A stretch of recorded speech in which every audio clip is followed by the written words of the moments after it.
Hoje nós vamos falar da chegada do Casares, de algumas saídas e também da estreia do Santos na Copa São Paulo de Futebol Júnior.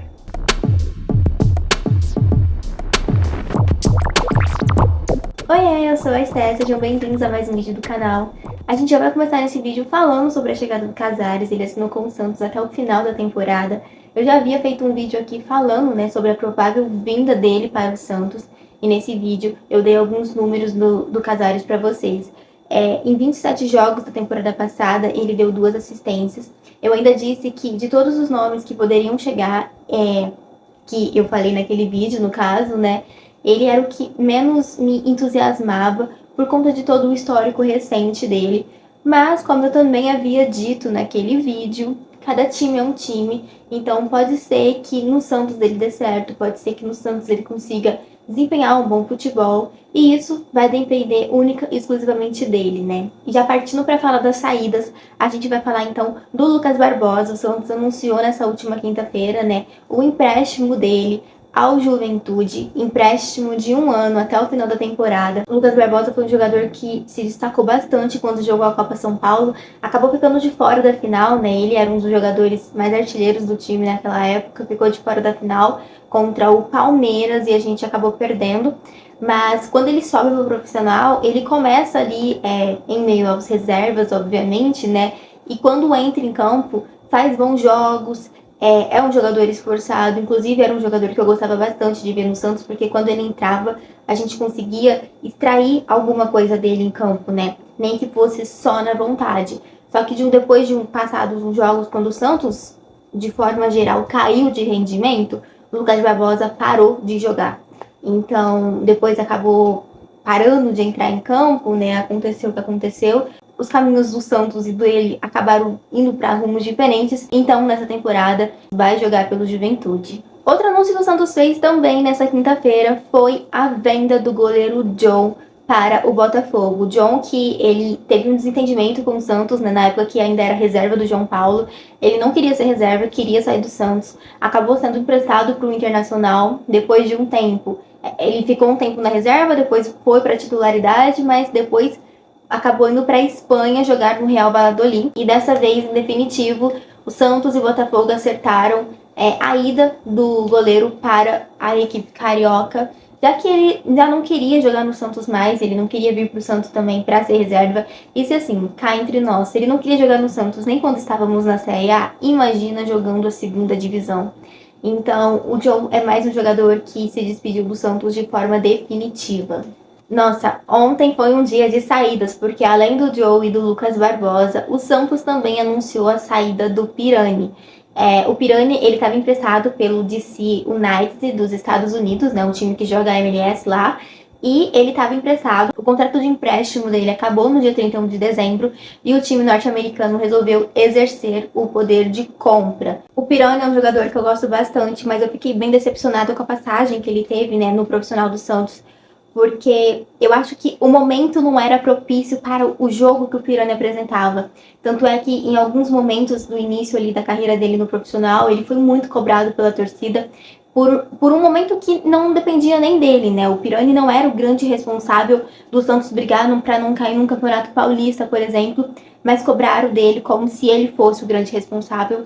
E depois ele acabou sendo emprestado, E ele é um jogador muito técnico, o Santos poderia ter aproveitado melhor ele, mas não conseguiu. Então, dessa forma, o Pirani também se despediu do Santos e vai jogar de forma definitiva pelo DC United. O próximo jogador que a gente vai falar agora não foi o anúncio do Santos, que na verdade quem anunciou ele foi o Peñarol. Max Silveira jogará pelo Peñarol nesse ano. O contrato do Max acabou terminando no final de dezembro também. O Santos não fez a renovação e ele acabou saindo. No time do Peñarol, ele vai reencontrar o treinador Aguirre, e foi o Aguirre, na verdade, que pediu a contratação do Max Silveira tanto no Santos e depois retornou a fazer o pedido para o Peñarol para contar com o Max Silveira no time. Eu acredito que o Max Silveira não foi muito bem aproveitado no time do Santos.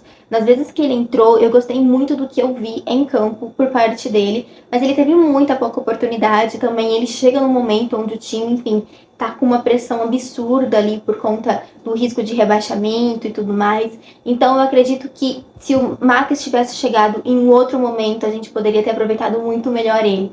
Porque de todos os atacantes assim que chegou nesses últimos tempos, o Max era um atacante que eu gostava bastante por conta da velocidade e tudo mais.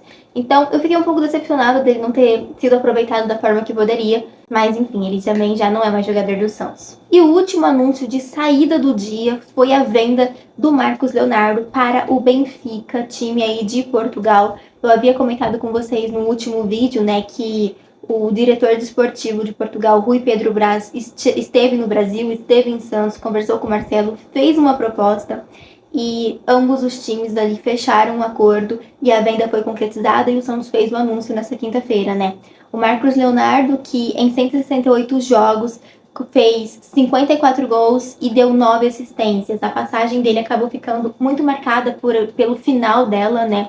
Marcos Leonardo foi um jogador muito importante para o Santos nesses últimos campeonatos brasileiros. Ele que manteve o Santos vivo em boa parte das competições pelos seus gols decisivos ali, por ser um jogador que não tinha medo de chamar a responsabilidade. E a gente viu isso acontecer em muitas partidas. Tanto é quando ele pegava bola para bater pênalti diante de goleiros como o Cássio. A gente via que ele não tinha medo, não tinha medo. Mas diante do que aconteceu, né, nas últimas semanas dele no Santos e também depois terminando com o rebaixamento, não que a culpa seja só do Marcos Leonardo, eu acho que foi de um coletivo que não foi bem e de uma diretoria que durante 3 anos negligenciou muitos problemas. Mas de qualquer forma, por conta do rolo que aconteceu exclusivamente com ele, o nome dele ficou manchado, né, com boa parte da torcida.